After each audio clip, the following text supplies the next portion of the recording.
This is an audio-visual representation of a study published in the Journal of Bone and Joint Surgery in 2025. Studies have shown that patients with open fractures often experience surgical delays in lower and middle-income countries, or LMICs, which can lead to increased morbidity and mortality. However, the impact of surgical delays on patients with closed fractures in LMICs remains poorly understood.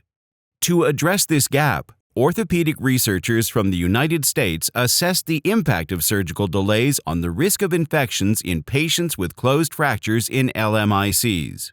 They analyzed the association between surgical delays and infections in patients treated with intermedullary nailing for closed diaphyseal femoral and tibial fractures aged 16 and above identified from the Surgical Implant Generation Network surgical database.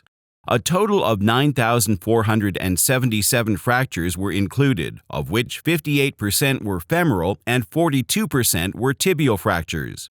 The researchers found that the mean delay to surgery in the study population was 10.5 days, and the median was 6 days.